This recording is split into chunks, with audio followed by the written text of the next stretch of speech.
बिहार में वर्तमान सरकार बनने के साथ ही उस सरकार को घेरने की भी शुरुआत हो चुकी है। और सबसे बड़ी बात यह है कि तेजस्वी यादव जो कि युवा हैं और उप मुख्यमंत्री का उन्होंने शपथ ग्रहण किया, उसके बाद वो पूरी तरह से एक्टिव नज़र आ रहे हैं। उनके मंत्रिमंडल और उनके खासकर कहा जाए तो राष्ट्रीय जनता दल कोटे से जो मंत्री बनाए गए हैं उनको लेकर के बहुत सारी बातें की जा रही है और इसमें एक बड़ी साजिश कहा जा रहा है कि की जा रही है, जिससे कि तेजस्वी यादव को बदनाम किया जा सके। इस साजिश का पर्दाफाश हो गया है।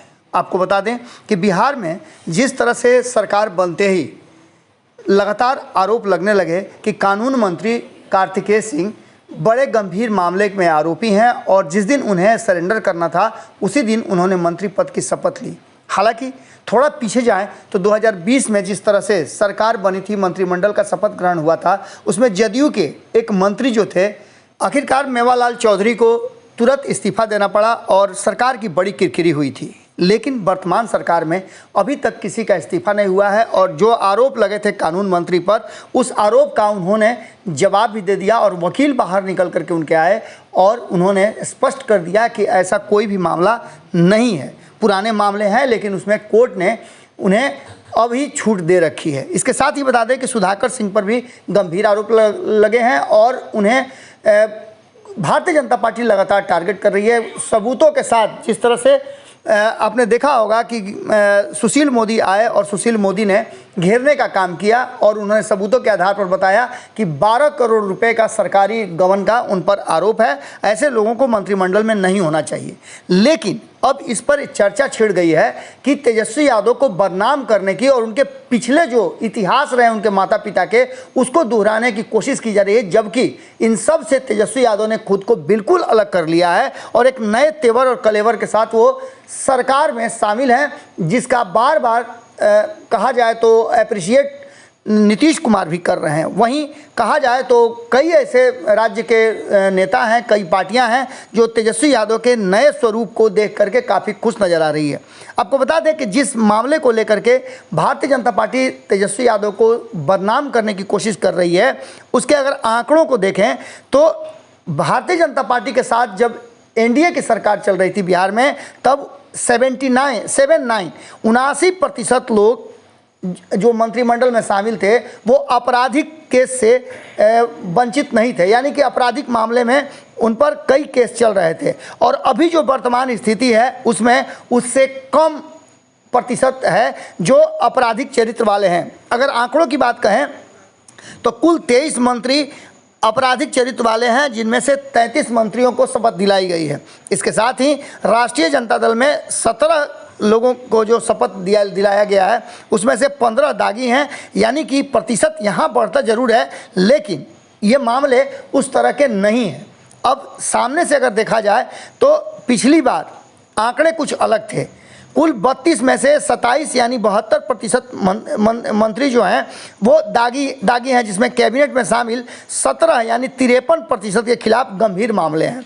अगर इसी बात को देखा जाए तो जेडीयू कोटे से 11 में से 4 यानी 36% दागी हैं, 11 में से 3 पर यानी 27% के खिलाफ गंभीर मामले दर्ज किए गए हैं। वहीं अगर बात की जाए एनडीए सरकार की तो बीजेपी के कोटे से 14 मंत्री थे, जिसमें से 11 दागी थे, जो कि 79% होता है।